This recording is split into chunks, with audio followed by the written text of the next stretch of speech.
Il Dryas recente, che si è verificato circa 12.900 anni fa, è stato un ritorno alle condizioni glaciali, un repentino congelamento del pianeta Terra che ha temporaneamente invertito il graduale riscaldamento climatico che stava durando da circa 2000 anni. Ebbene, cosa ha scatenato il Dryas? Cosa ha comportato per il pianeta? Miti e leggende in ogni dove, specie in Nord America, raccontano di un serpente che squarciò il cielo. In ogni singola cultura antica si parla di uno sconvolgimento relativo o ad un diluvio o ad un demone che squarcia il cielo. Ovviamente il demone che squarcia il cielo fu una cometa, che dopo essersi frammentata si è andata a schiantare sulle calotte glaciali del Nord America, portando ad un'immensa pressurizzazione e ad inondazioni impensabili, avvenute tutte nell'arco di poco tempo, che per esempio hanno strappato via le Channel Cablelands nello stato di Washington, che presentano aree letteralmente prive di suolo e scavate dalla pressione dell'acqua, che furono devastate dalle inondazioni. Il vapore, il fumo e i detriti oscurarono la luce del sole. Tornando a determinate leggende, è presente anche questa privazione di luce fra gli antichi miti dei nativi americani e di conseguenza maggior parte del pianeta sprofondò in quello che gli scienziati chiamano Dryas recente, ossia un periodo che interruppe nel corso di pochi decenni 2000 anni di riscaldamento globale e fece sprofondare nuovamente il pianeta Terra in un'era glaciale circa 12.900 anni fa. Sulle cause sono state avanzate numerose teorie nel corso degli anni, fra cui la possibilità che la circolazione meridionale atlantica, che trasporta l'acqua calda dall'equatore verso il polo nord, sia stata interrotta da un afflusso di acqua molto fredda dal Nord America nell'Atlantico. Ma poi, qualche anno fa, un gruppo di scienziati valorizzò in modo concreto l'ipotesi dell'impatto cometario, prima con un articolo e poi con varie pubblicazioni scientifiche e lavori durati più di un decennio, che hanno portato in modo assolutamente incontestabile abbastanza prove, trovando nell'arco di diversi milioni di chilometri quadrati composti che possono essere generati solo da un impatto cometario che produce compositi inorganici a 3000 gradi, siti esattamente, guarda caso, nello strato culturale del Dryas recente. Quella che state guardando è una pubblicazione scientifica ufficiale pubblicata su Proceedings of the National Academy of Science e ripubblicata sul sito delle pubblicazioni scientifiche del governo americano, in cui si espone tutta la spiegazione dettagliata correlata all'impatto cometario per spiegare il Dryas recente. E di conseguenza, per forza di cose, dobbiamo parlare dell'influenza che questo evento catastrofico ebbe nel corso degli anni per i gruppi umani che abitavano il pianeta Terra. Premesso che una civiltà evoluta abitasse, forse, il pianeta prima del Dryas recente, non solo l'impatto cometario, sicuramente avvenuto 12.900 anni fa, avrebbe contribuito alla sua estinzione, ma inoltre l'era glaciale che ne susseguì ne avrebbe cancellato ogni traccia. E come si sarebbero comportati i pochi sopravvissuti? Beh, avrebbero creato una casta per istruire e civilizzare tutti i sopravvissuti in giro per il mondo. Anche oggi conviviamo con dei cacciatori-raccoglitori e sul pianeta si possono osservare più gradi di civilizzazione. Voglio dire, chi ci dice che non fosse così anche prima del Dryas recente? Ma gli antichi parlano letteralmente di divinità, non di altre persone. Ebbene, anche i culti del cargo malesiani credevano che le navi cargo che portavano i viveri sulle isole durante la guerra fossero dei scesi dal cielo. E questo perché ogni tecnologia sufficientemente avanzata è indistinguibile dalla magia. Questa, cari signori, è una branca di studi che il ricercatore Graham Hancock sta portando avanti da anni e per quanto mi riguarda cercherò di esporvi la questione nel miglior modo possibile.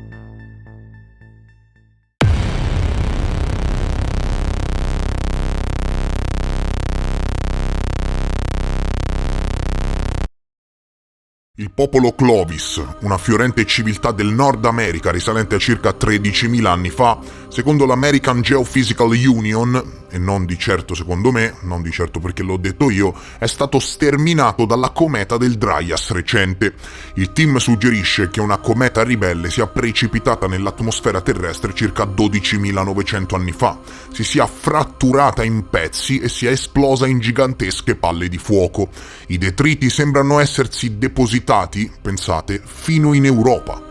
Jim Kennett, uno scienziato dell'Università della California e uno dei 3 principali investigatori del team di ricerca, afferma che immensi incendi al tempo bruciarono il Nord America, in seguito uccidendo grandi popolazioni di mammiferi e ponendo così bruscamente fine alla cultura Clovis. L'intero continente era in fiamme e la maggior parte dei miti dei nativi americani parlano proprio di questo. In modo assolutamente incredibile esistono moltissimi miti che parlano di scienza. Gli Ojibwa, una popolazione nativa del Nord America, raccontano della stella dalla lunga e ampia coda che distrusse il mondo. I Pima, che vivono attualmente in Arizona, nelle loro tradizioni orali parlano di un grande cataclisma in cui parlano di un rombo di tuono il più fragoroso che si fosse mai sentito.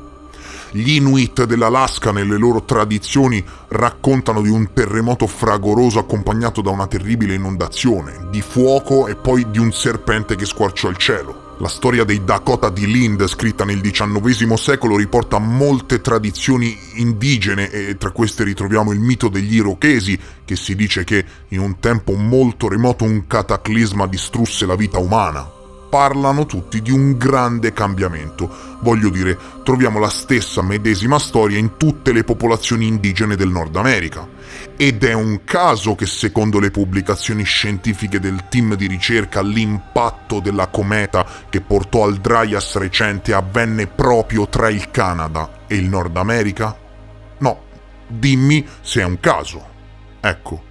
Il membro principale del team, Richard Firestone, un chimico analitico nucleare presso il Lawrence Berkeley National Laboratory in California, afferma che le prove si trovano in uno stretto strato di sedimento ricco di carbonio risalente, guarda caso, a 12.900 anni fa, trovato in 8 siti ben datati dell'era Clovis, nonché in numerosi carotaggi di sedimenti in tutto il Nord America, nonché addirittura in un sito in Belgio.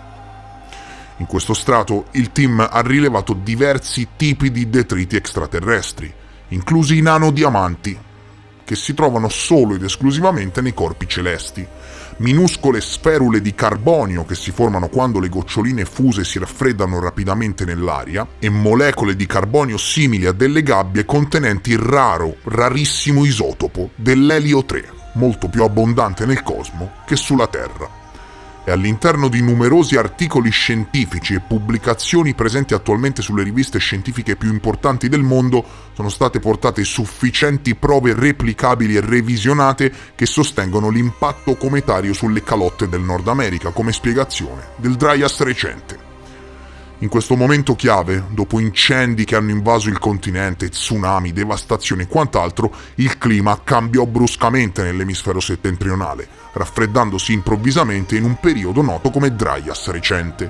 Inoltre, la distintiva cultura Clovis sembrò essere scomparsa in Nord America, mentre almeno 35 generi di mammiferi del continente si sono estinti. E fu proprio dopo che questo devasto planetario si assestò che chi di dovere, i sopravvissuti, iniziarono la propria impresa civilizzatrice nei confronti dei cacciatori-raccoglitori della preistoria.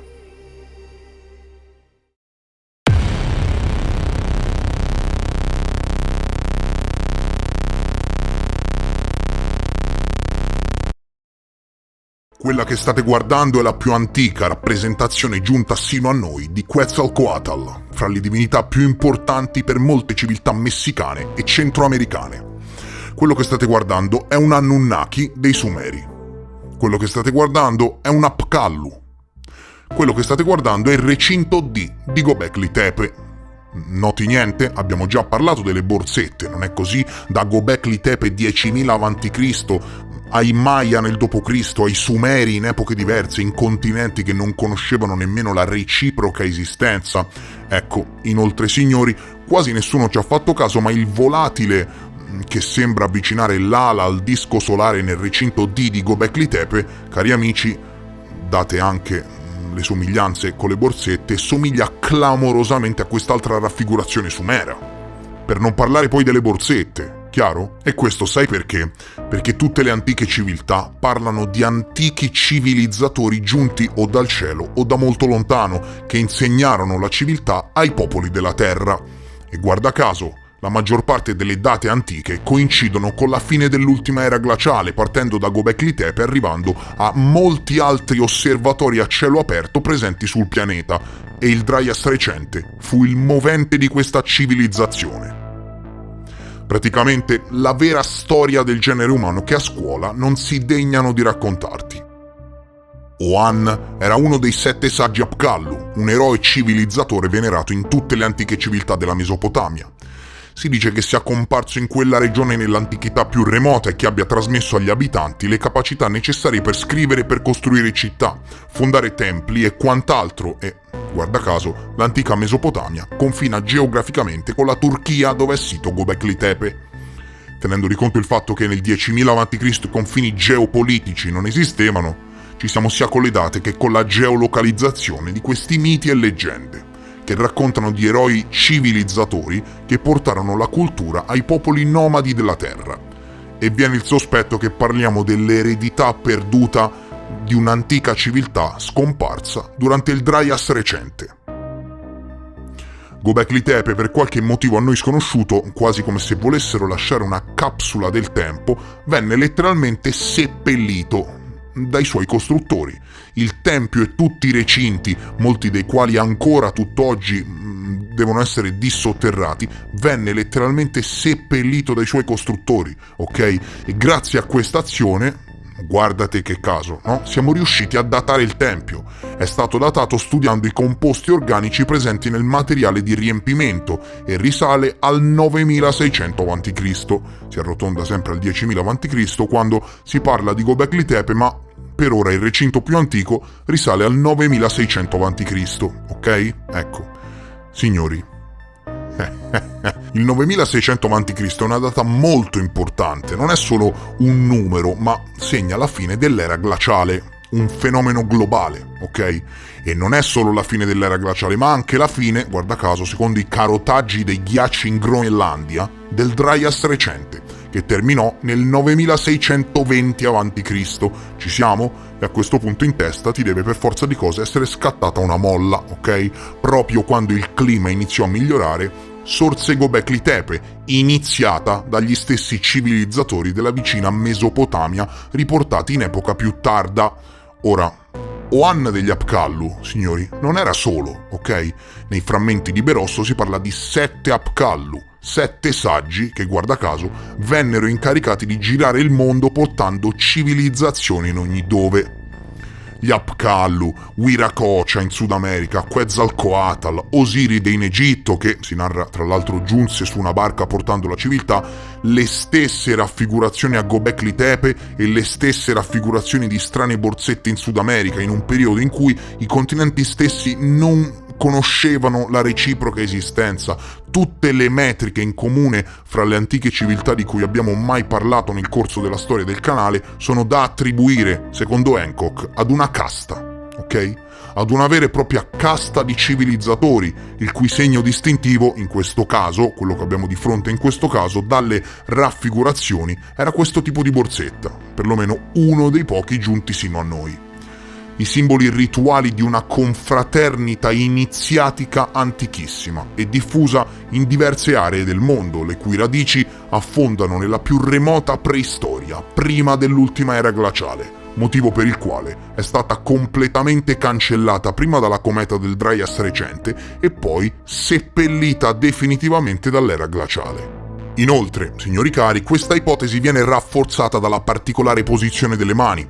Potrebbe questa avere lo stesso genere di significato che ha la stretta di mano massonica ai giorni nostri, permettendo di distinguere istantaneamente chi è un iniziato da chi non lo è? E nel caso in cui questa intuizione fosse giusta, quale sarebbe stato al tempo lo scopo di tale confraternita? Curiosamente, sia in Messico che in Mesopotamia, dove miti e tradizioni sono sopravvissuti in connessione alle immagini e al simbolismo, non abbiamo dubbi, ok? Per quanto riguarda lo scopo. In parole povere, lo scopo era insegnare, guidare e diffondere i benefici della civilizzazione. Esistono molte prove di questo, in svariati testi antichi che lo riportano nero su bianco, scritto o inciso su tavolette sotto forma di mitologia. Ma quello che ci siamo sempre chiesti, no? Era davvero mitologia? Questo, dopo tutto, era lo scopo specifico di Oann, quello di civilizzare, di Oann e dei saggi Apkallu che insegnarono agli abitanti della Mesopotamia come piantare i semi e quindi raccogliere poi frutta e ortaggi, l'agricoltura, in altre parole, e che trasmisero loro anche tecniche architettoniche e ingegneristiche, in particolare quella per costruire templi, cosa che spiegherebbe perché i cacciatori-raccoglitori, senza che esistessero precedenti storici, sono riusciti a costruire Göbekli Tepe estraendo e modellando blocchi unici da 15 tonnellate ciascuno 7000 anni prima dell'invenzione della ruota. Chiaro? E per essere istruiti, essi dovevano essere, in altre parole, cacciatori-raccoglitori nomadi, proprio come lo erano gli abitanti della Turchia sudorientale di Göbekli Tepe. La stessa cosa risulta essere avvenuta con gli antichi abitanti del Messico prima dell'arrivo di Quetzalcoatl, il civilizzatore, che giunse per insegnare loro i vantaggi dell'agricoltura stanziale e le tecniche necessarie a costruire templi. Anche questo, no, non è che me lo sto inventando, è riportato nero su bianco. E sempre parlando di storie che avvalorano l'ipotesi della confraternita iniziatica di civilizzatori che girarono il mondo, proprio come gli Apkallu, signori, anche Quetzalcoatl non era solo. Era praticamente l'Oan degli Apkallu, uguale. Anche Quetzalcoatl si racconta che giunse in Messico da un luogo al di là del mare con una barca che si muoveva senza l'ausilio di remi insieme ad altri saggi e stregoni. Esattamente come i 7 Apkallu ritroviamo le stesse, identiche, medesime, spiccicate storie mitologiche in Sud America. Inoltre, signori, tutte queste antiche culture in cui si parla di eroi civilizzatori condividono un sistema molto complesso di simboli e iconografie pressoché uguali, no? Guarda le piramidi, per esempio, letteralmente presenti in ogni singola parte del mondo. Guarda le strutture megalitiche identiche sparse in giro per il mondo. In definitiva, quindi, oltre a condividere un sistema complesso di simboli e iconografie, Quetzalcoatl e Oan avevano in comune la medesima missione civilizzatrice, che portarono avanti in aree del mondo molto distanti fra di loro in un'epoca che è descritta come molto lontana nel tempo, remota, antidiluviana e antichissima. È possibile che ci si riferisca al 9600 a.C., l'epoca di Göbekli Tepe, dove sono stati rinvenuti molti simboli analoghi e dove i segni di una missione civilizzatrice sono ovunque visibili nella comparsa improvvisa dell'agricoltura e dell'architettura monumentale, che, insomma, diciamocelo, no? Diciamo le cose come stanno, se ve lo state chiedendo, prima di Göbekli Tepe non esisteva. Le implicazioni sono sbalorditive. Questa teoria affascina ogni angolo dell'essere umano. Come minimo significherebbe che un popolo tuttora sconosciuto e non identificato, proveniente da una zona non ben specificata del pianeta, era già padrone di tutte le tecniche e di tutti gli elementi di una civiltà avanzata più di 12.000 anni fa, nel bel mezzo dell'ultima era glaciale, e aveva inviato in tutto il mondo degli emissari per diffondere i benefici derivanti da tali conoscenze. Vi rendete conto di una scoperta del genere? E di conseguenza, ripeto, diciamole le cose come stanno, bisognerebbe attribuire a questa confraternita civilizzatrice anche tutte le religioni del mondo, in quanto sono stati coloro che hanno mosso i cacciatori-raccoglitori nel creare templi in favore di non si sa chi. Questo filone narrativo mette d'accordo la scienza del Dryas recente con le storie su Atlantide, per esempio, e finalmente risponde al quesito clamoroso che non ha mai spiegato nessuno del perché ogni singola religione, ogni culto esistente parla di un diluvio. Dallo zoroastrismo, in cui il dio Ahura Mazda ordinò a Yima di costruire una città sotterranea dove stipare tutti i semi prima del grande diluvio, al diluvio sumero di Eridu, primo testo scritto dalla razza umana, al diluvio biblico di Noè e così via. Leggende raccontate a ogni civiltà del mondo da un'unica e sola confraternita di civilizzatori. Ecco perché troviamo le solite leggende in Mesopotamia e in Sud America. Perché qualcuno si mosse e le portò. Chi potevano essere questi misteriosi emissari, questi sapienti, questi maghi degli dei, come vengono spesso chiamati nei testi antichi? E perché questa connessione ripetuta del 9600 a.C. combacia perfettamente con le date della scienza per quanto riguarda la fine del Dryas recente? Fammi sapere cosa ne pensi in un commento e soprattutto se questo mega lavorone ti è piaciuto, fammelo capire con un semplice like, che non ti costa nulla, non fare il tardigrado, no? Guardi il video, ti piace, lasci like, è un'equazione semplice, no? Io vi voglio un sacco bene, Vi ringrazio di cuore per essere stati con me a stimolare i vostri neuroni e con affetto vi mando al prossimo episodio. Adieu!